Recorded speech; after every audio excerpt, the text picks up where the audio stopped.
Okay, are we live? Yes, yes, we're live on Instagram. And when Facebook group gets it together, we're gonna be live on Facebook, and I guess that's now. Okay, so um, first things first, I have this key in my hand. I don't know why I'm playing with it, but I am. First things first, first order of business is I got a new chair. Ta-da! It's like not even a big deal, but it's not yet. I'm gonna get some pillows and some of our extra pillows and put the pillows on there, top and bottom, right? And then I'm gonna get some fabric and like do the chair. You know what I'm saying? Like I'm gonna fix it. But this is amazing. I'm not gonna lie, this chair was $20 on Amazon. I'm not gonna kid. The reason I went with a cheap one is because I didn't know what I wanted, and I didn't know. I just didn't know what I wanted. And at first I thought I'm gonna get an antique chair because, but and I don't know. I thought, nah, I'll get a regular chair. I'll get a new chair, and then I'll just make it look antique. So that's what I'm gonna be doing. After I finish dealing with all that other sewing shit that Instagram can't see it. All that shit is sewing stuff that I have to organize and fix and just. So, I don't know if Facebook group can see it. The light's kind of shitty, but anyway, all that junk in the closet right there is sewing stuff I gotta organize. Anyway, so it's not okay. Self-esteem and the narcissist. That's what we're gonna talk about. So, here's the deal. When the reason, okay, let's go back. Women have been crushed by, and yes, I'm one of those. I'm a feminazi, and I'm not sorry. I didn't think I was a feminazi, but I'm not like extreme. It's just I want us to be just left alone in peace, you know, without getting killed and things like that. But anyway, so women being crushed under the yoke for 6 millennia. Has really been ingrained in us and has really taught us a lot about how to hate ourselves, how to not believe in ourselves, how to not be kind to ourselves, and all the rest of it. So since that is ingrained in you, to be selfless and to be a servant to everyone else and to be what everyone else wants and needs in any given time, and to be, putting yourself last and all this other shit, you don't realize how low your self-esteem is. You don't realize it. You don't even get it. You don't even see it because it's so ingrained in you. I'm going to twist in this chair all day long now because I can do this. So wait till I cover it. I got to find the right fabric and cover it. But anyway. The only reason I got hot pink is because they didn't have any other colors. But it's whatever. Oops. So, I'm not used to this yet. This is my first video I've done in the new chair. Now, so since the low self-esteem is ingrained in you, you may think that you don't feel bad about yourself, but you do. And the reason you can see that, and the way that you can see that is the people you keep around you, the behavior that you let slide, the types of men that you allow into your life and you give your time and your attention to, and the way that you keep forgiving over and over again, which forgiving the other person, forgiving the person who hurt you is not necessary in my opinion, in my humble opinion. It's not necessary. I just don't see it. I don't see how that helps you. You know what I'm saying? There's things you can do for yourself to get better and to feel better and to recover without ever forgiving that son of a bitch. But that's just my humble opinion. I don't forgive anybody. But you don't see me fucking crying about it now, do you? I'm not. I don't. So, but we'll get to that. We'll get to that another time. But so since it's in your DNA at this point, and certainly in your ancestral memory that you have inherited, that you are like predestined to hate yourself. One of the number one ways that you can see it, besides just the people that come in and out of your life, is the behavior that you are willing to overlook the behavior that is cruel or abusive towards you in one way or another. And it doesn't have to be physical abuse. It's all different kinds. It comes in all different colors and forms and shapes and all the rest of it. So just because you're not getting hit doesn't mean you're not being treated badly. So don't let anybody pull that shit on you either. But it's the shit that you let slide. It's the shit that you let slide. Period. And it doesn't necessarily mean that when someone does something bad to you that not letting it slide means that you're going to lash out and destroy them and stuff like that. But it's the fact that you're just not going to stand for it, and you're not going to, and you're going to let that person know that that they shouldn't be doing that to you, and that you're not gonna stand for it, and you're not gonna cooperate with that, and you're not gonna ignore it. So when it comes to boyfriends, a lot of times these guys will test you, narcissistic or not. That part's not even part of the equation at this point. This is just like bare basic stuff. But they will test you to see how much shit you'll take, and how much abuse you'll take, and how much taken advantage you'll take, and things like that. And that's kind of, that's a bit common. That's not necessarily narcissistic. That's just kind of like an 80% thing. That's most of them that are going to do that. They're going to test to see what you'll stand for, and what you'll absorb from them, and what you'll put up with. So you have to be careful with letting things slide. And the thing about low self-esteem with partners is that it can ruin you, because you're letting them push you around and do things to you that you know are not good for you, or that don't feel good to you, or that you hate, or remind you of somebody else who did you wrong or whatever. And you're letting that shit slide over and over again. So by the end of it, you're going to hate yourself just as much, if not more, than you hate them, the more than you hate yourself to start with. But you're gonna hate yourself and be angry at yourself even more than you're angry at them for doing it, because you're gonna be mad at yourself that you let it happen. Oh, why did I let that happen again? I'm so damn stupid. Well, you're not stupid. That's the thoughts that go through our mind. But it's not that you're stupid. It's just that you don't love yourself enough to stand up for yourself. Period. Some of the stuff is just the basics. Some of the stuff is just simple. It's okay to go back to the basics now and then and just ask yourself, do I love myself enough to put a fucking stop to this? And the boyfriends, narcissists especially, but, kind of boyfriends in general, a good many of them will just kind of test the waters to see how much they can shit in your waters without you having anything to say about it. The narcissist in particular is going to do that because he's got big plans.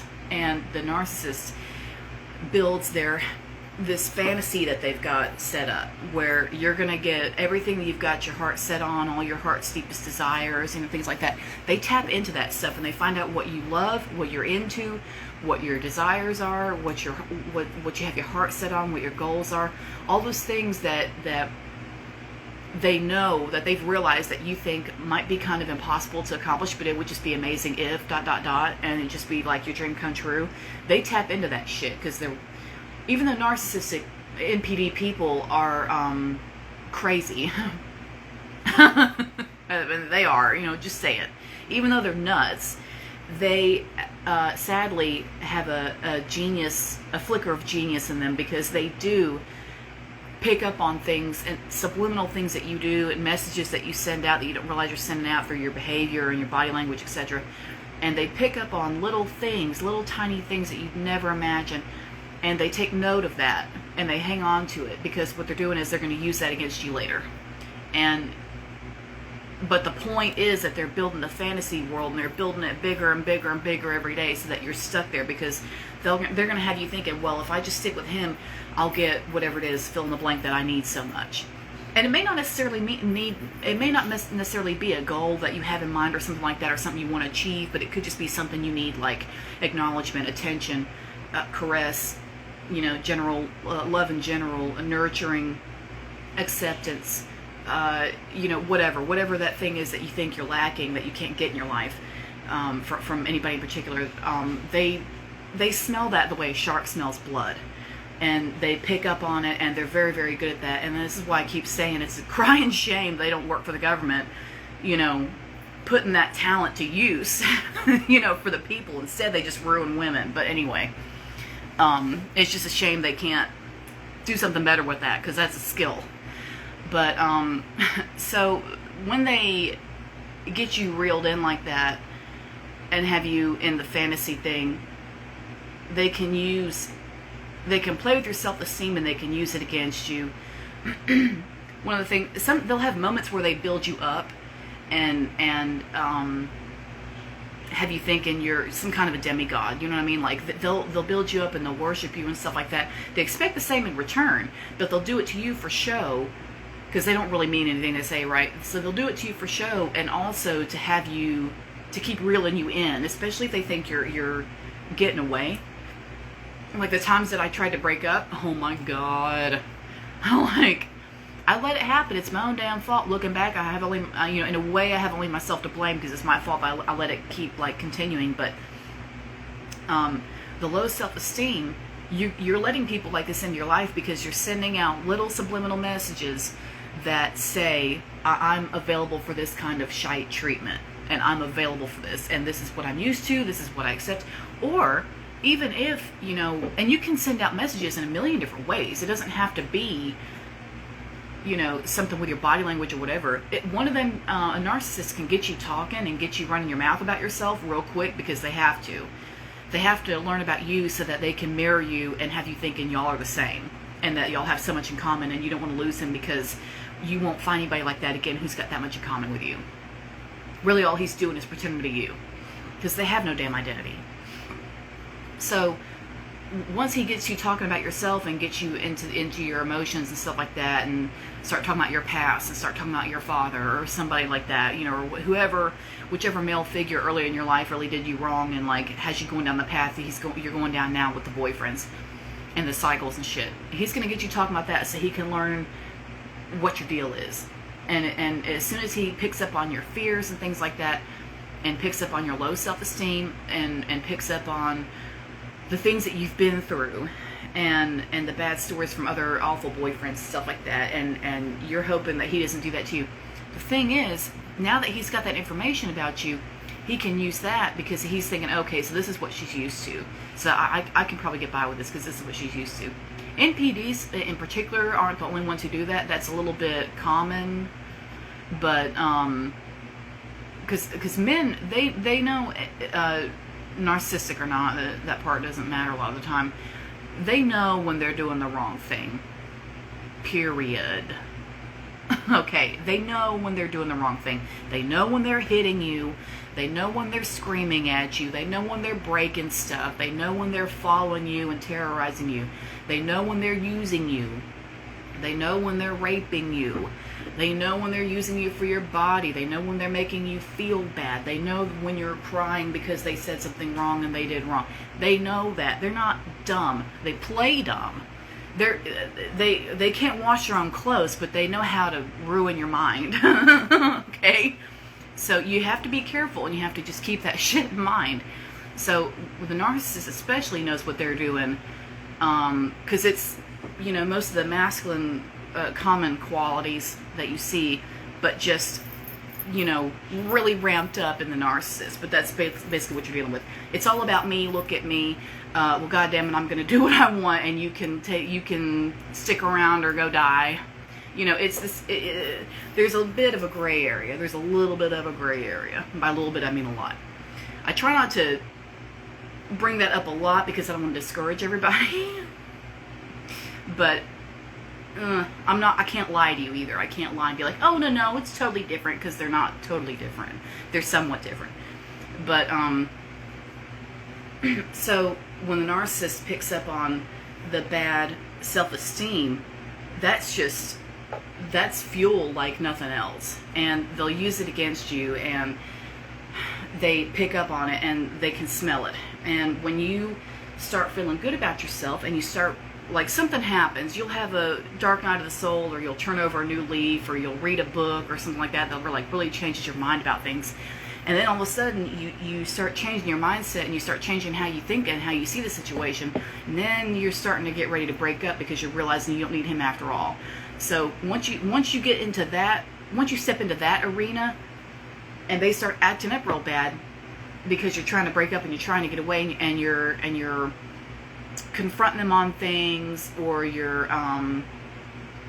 standing up for yourself and things like that. The narcissist doesn't need that, because you're making things difficult, and because you're not just going along with it, you know, so you're making things difficult for them by standing up for yourself.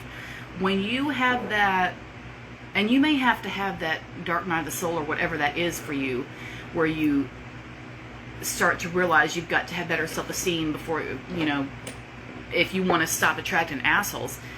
You can have that event or that episode happen within you as many times as is necessary before you finally get your act together and quit settling for shite men.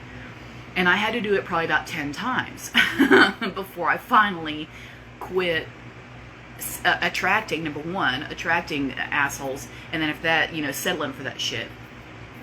And you think, because those moments when you meet some man and you're getting to know him and you think, ooh, I don't like that, ooh, I don't like that, ooh, that's not good, ooh, that's not good, and you've got, and your list is growing, and you, if you're sitting there saying to yourself, well, you know, no, I'm just gonna be nice and give him a chance. Okay, so stop doing that. Stop being nice. If someone has qualities that you don't agree with, morals you don't agree with, qualities that seem bad to you, or somebody who's not treating you well with respect like a human being, then it's okay to say no to that guy and move on to the next one, or take some time off to yourself and just be alone for a little while and work on yourself or whatever. It doesn't matter. The big problem with self-esteem is that the person with low self-esteem believes, you know, a lot of the time that there's only going to be so many chances in life to do something or have somebody or get to do something or whatever. And that's not it. That's not it. As long as you're alive, no matter your circumstances, as long as you're alive, there's always a chance still that you can do something. And there's always a chance for you to accomplish what you want or have who you want or whatever. You know, if you're not laid up in the hospital in a coma or in your grave, then you can probably do it. If you're sitting here and watching this video, you can probably do it. You know what I mean? Like, you are not, you know, locked in some cage, you know, in a German fairy tale wondering who's going to come rescue you. You can take control of your life. And by taking control, what a piece of that is having the courage to understand and believe and accept and know about yourself that there's always going to be another chance. So with the self-esteem, if you have low self-esteem and you're afraid that you're not going to find anybody else like him, because that was my story for so long, right? If you're afraid that you're not going to find anybody else like him, you need to stop and ask yourself what qualities you're looking for in another human being that you truly believe in 7 billion damn plus people on this planet that no one else is going to have besides this motherfucker. You know what I mean? Like, that he's not some rare gem, you know, scraped up from the bottom of the ocean that, you know, no one's ever seen before. Like, it's just not, he's not that. He's copying you anyway. That's the whole reason, that's what narcissists do. That's the whole damn reason you think y'all have so much in common anyway. I can guarantee motherfucking the last narcissist I had 5 or 6 years, or 7 years ago maybe, it's been a while. It's been as long as it feels, which is kind of nice to finally be able to say. But I mean, several years ago, after I got rid of him, which was difficult, but I did. Finally got rid of him. A few years later, come to find out, I heard through the grapevine, he did marry some girl. He's got to, though, because he, and this is karma, I didn't even do this for real. Like, I did not do this to him. This happened to him while he was ruining me, because this is karma, so it's whatever. But he got real sick with something that doesn't go away. And so he's got to get married to have a nursemaid. Most men have to get married anyway because they need somebody to take care of them. But especially in his case, he's going to need a nurse at the end of his life, which is going to be a lot sooner than mine because of what's wrong with him. So, and I don't gloat over that. It's whatever. Bless that girl's heart. What I'm saying is, when he got with her, he was probably completely different and completely unrecognizable than he was when he was with me. I could guarantee. Because he would have gotten with her and mirrored all her shit, and he would have known, P.S., he would have known by then that his illness going downhill, you know, the way it was, that he was going to have somebody stick around and put up with his shit. So he probably had to tone down a lot of the stuff that he did with me. You're welcome, girl. Wherever you are. You're welcome. Because he probably had to tone a lot of that shit down in order to keep somebody around. Because I didn't stick around. I wouldn't put up with it. Now, the girl he's married to now, you know, whoever she is, I don't know what she's had to deal with, whatever, you know, I don't know, but it would be safe to assume that he's probably having to mirror her, you know, just to keep her around.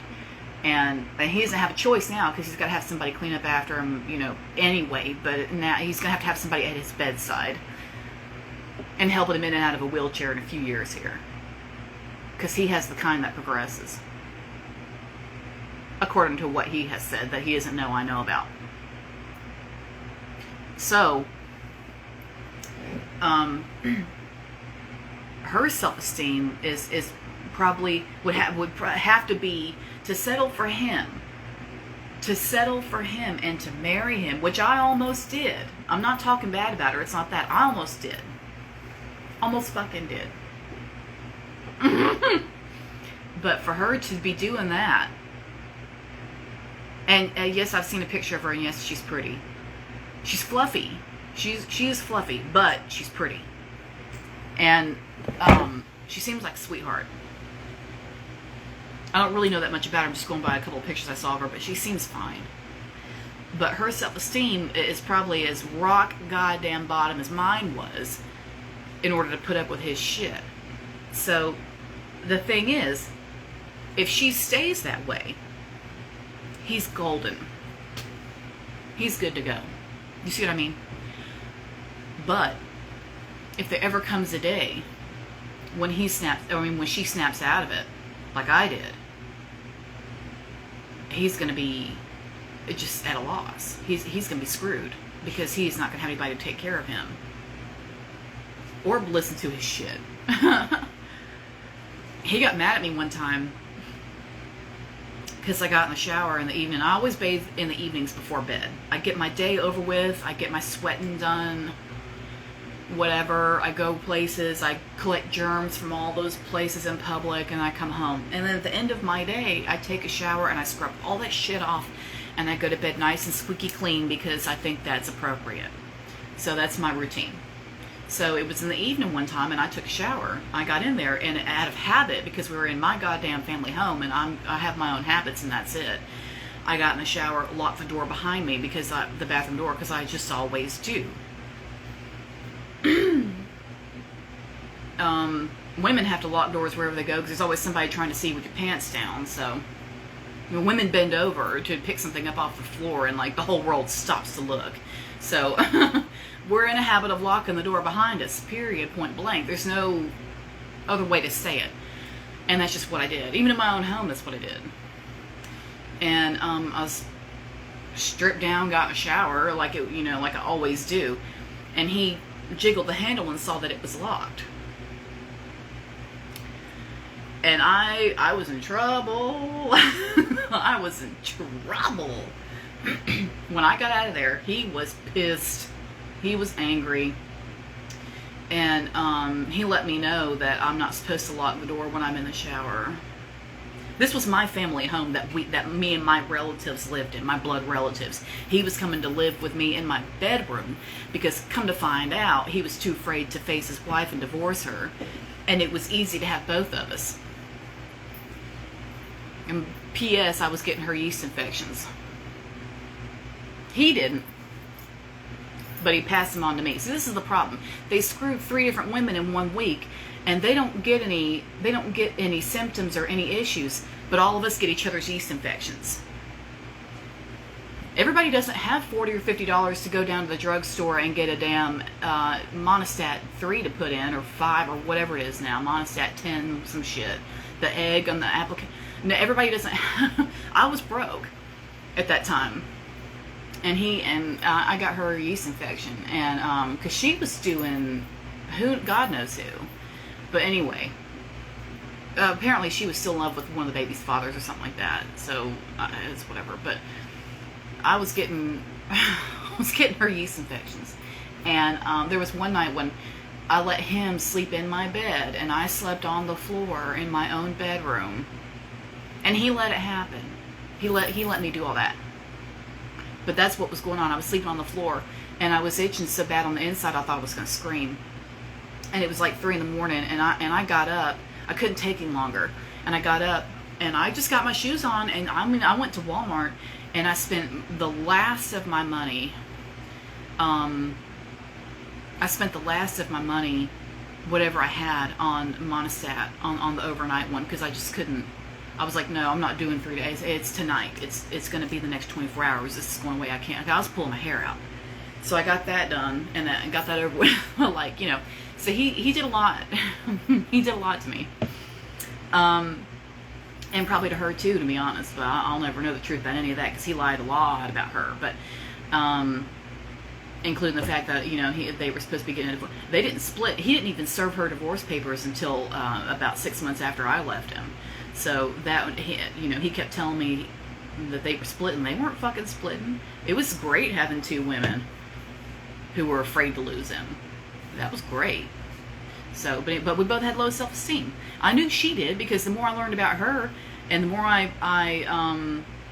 more I learned about her, I thought, well, shit, you know, that poor woman, she probably hates herself. And at that time, I kind of didn't realize I hated myself too, so that's why we both ended up with him.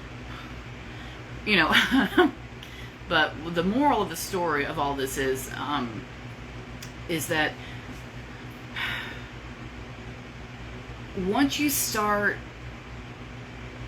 to put down and set down the self-hatred, once you start to just put it down, put down the luggage, you know what I mean? Put down that heavy luggage.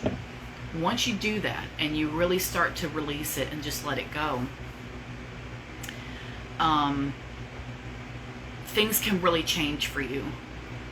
And on top of, I think one way to really restore your self-confidence is to start living authentically, which is do things that feel good to you, that make your life feel like it's worth living. Do something that speaks to your soul. You know, you love nature. You know, maybe you can get a job or volunteer a couple hours a week at a national park or something, or the zoo, or animal rights, or the vet, or something like that, or animal shelter. You love children, you can volunteer with children, you know, something like that. You know, do something that really just speaks to your soul, and just let yourself shine through that activity, and you know, you'll feel so much better about yourself, and you feel like you have a place in the world, and you'll feel like you have a purpose, and you feel like you have a reason to be here, and that can really build you back up and make you see that you are important, and your intentions matter, your activity matters, your behavior matters, your action matters, your efforts matter. All that stuff matters. And the things that the narcissist did to you will just be a thing of the past eventually, because you'll know in your heart that you're not even that same girl anymore. You're not even that same person anymore. You're not even her. You'll be able to look back on pictures of the two of y'all together, or pictures of you from that time, and just say, you know what, I don't even recognize her. I don't even recognize her. And it'll be true. I do. I've seen pictures of myself from back then. I thought, damn, I don't even know who that is. You know, I don't even feel a connection there. And that's what you want. You want to not be connected to that old you in those ways, because that shows you how much you've grown, and how much how far you've come, and what you've recovered from, and what you've built yourself back up from. And that's important. And another way that I like for building self-esteem back is to, because people will always say, oh yeah, man, you gotta love yourself, you gotta love yourself. No one wants to talk about how to do that. It's like no one has the real answers. All these gurus and all these guys with dreads, you know, will be like, oh yeah, man, you gotta love yourself, man, you gotta love yourself, totally. But they can't seem to explain it. No offense to anybody that's got dreads, I'm just saying, you know, just a thing I see a lot. But I mean, I think one way to help yourself with that is to do small acts of self-respect for yourself. Or small acts of kindness, but to exercise a little bit of self-respect, And that can be anything you want it to be, because that's different for every person, right? But that can be whatever you want it to be. But that can be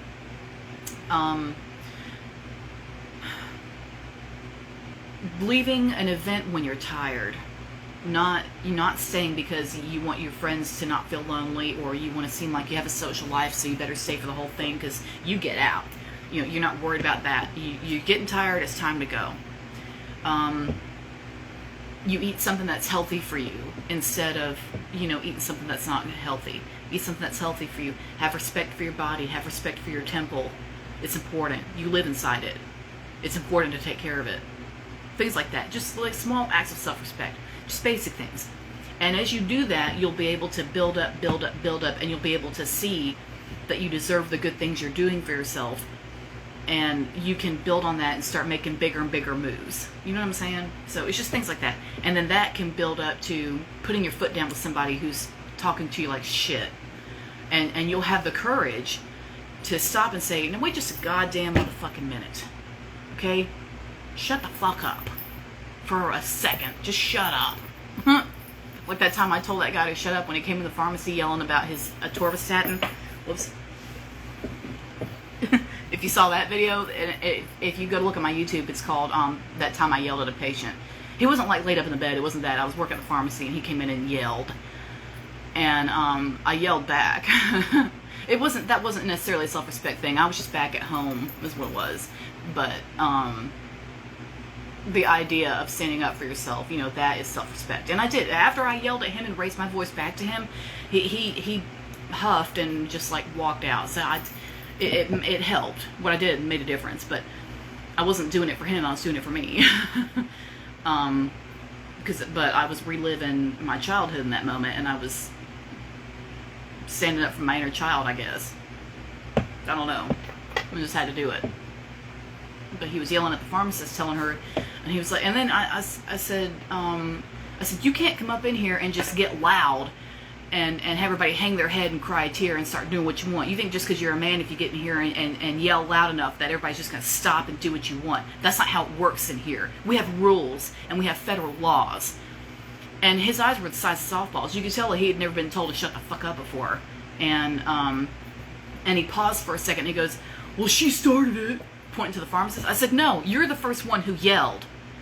I was like, do you think I'm dumb? Do you think I didn't witness this whole thing? Have I ever lied to y'all about anything? Have I ever lied? I'm saying what it is. If I say, no, you started it, then God damn it, that's what it was. I don't have anything to hide here. We're on camera yelling. You're the first one that yelled. Everyone knows that. All of us, and the 10 people behind you waiting to get their fucking pills. Everyone saw you yell first. I have no reason to lie. I have too much backup. So, and then he was like, and then he left. So, but anyway. But I stood up for my inner child that day because the yelling, yeah. And that was amazing. My inner child was clapping for me that day. But anyway. So, the low self-esteem, you can work on it by doing just little acts of self-respect like that. You don't have to yell at patients, but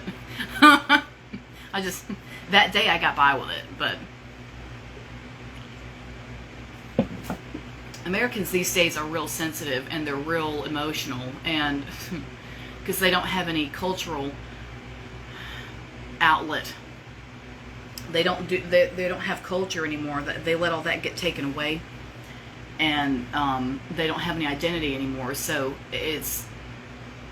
they're taking any and every opportunity to just unleash the dragon, like whatever comes up first, whoever stands up first and says something that hurts their feelings, that they just unleash, which is a little bit fucking stupid. But we have I love my countrymen, but we have a lot of growing up to do. So, and that's low self-esteem. What you're seeing with stuff like that, with people getting their feelings hurt all the time, that's low self-esteem.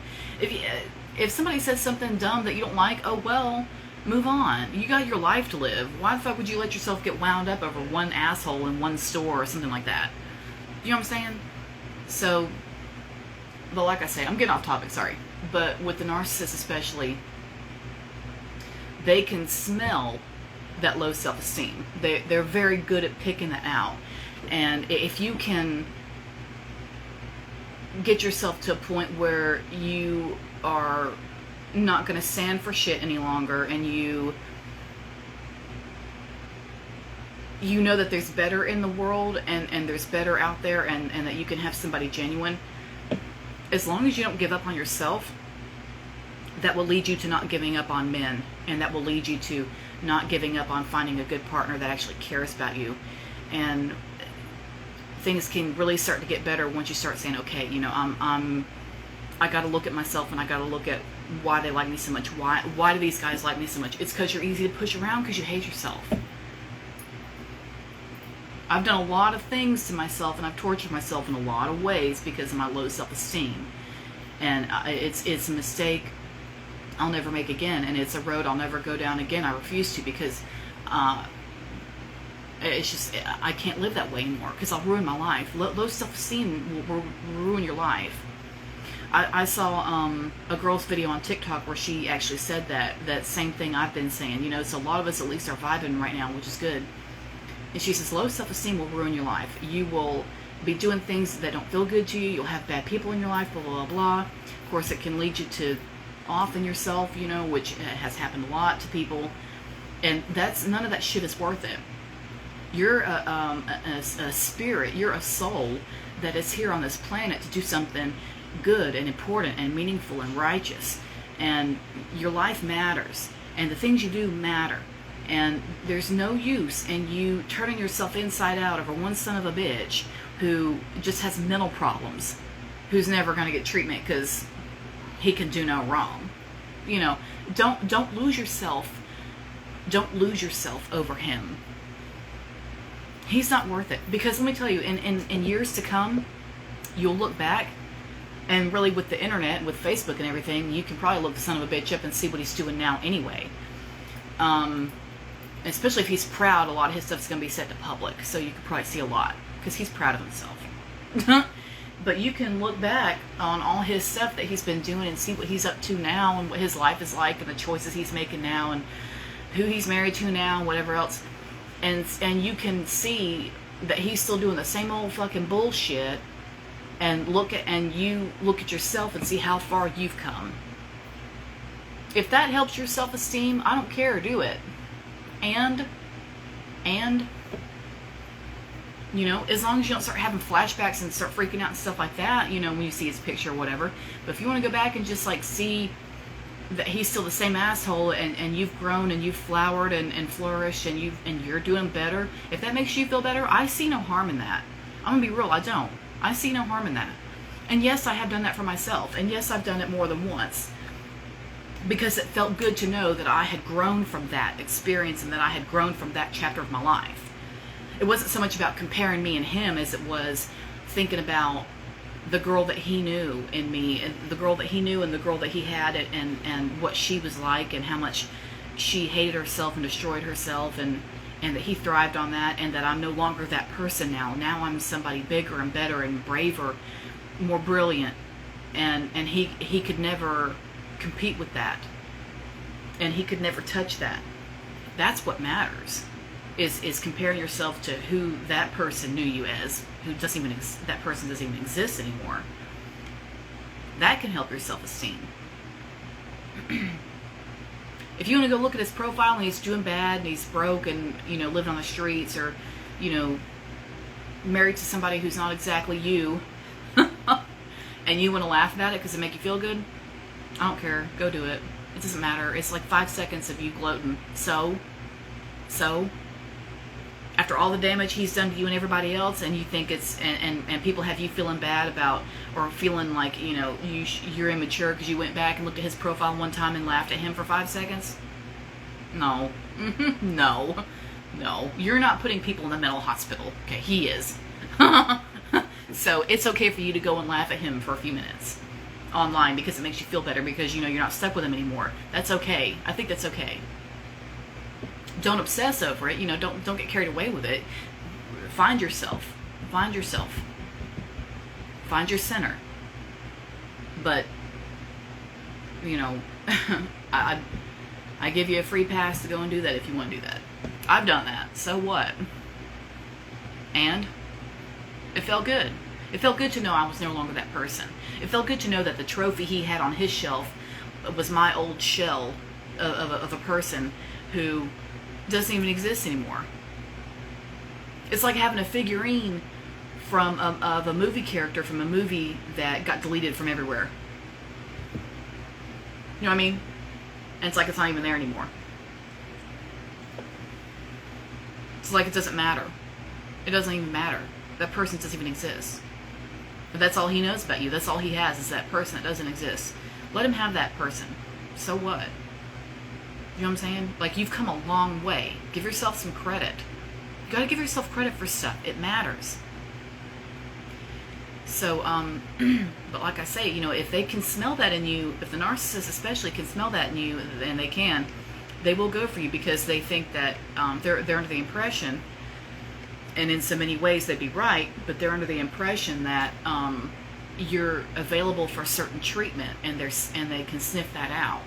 So you just have to be careful about what you put out there, about what you're available for, and what you're ready for, and what you're willing to put up with. So it's something to think about. I think that's all I'm going to say about that. That was a lot, so I'm going to let y'all digest that. As usual, I'm going to upload this to my YouTube, so if the live in the Facebook group gets deleted, because I'm also live on Instagram, but if the Facebook live gets deleted after 30 days, which it might, I can't seem to find the button to like let me keep it for 30 days. So if it goes, the YouTube video will always be there. I go live in the Facebook group first and on Instagram, especially in the group first, so that y'all can have the video first, like, so you can see it before anyone else does. But anyway, that's it for the self-esteem. I might go into more detail about that later because that's a big deal. There's a lot of branches and avenues we can explore with that, so I'll probably go into more of that later. You know, if y'all have any questions or topics you want to talk about, whatever, totally comment, let me know, and we'll do it. We'll make it happen. All right, that's it. Thanks.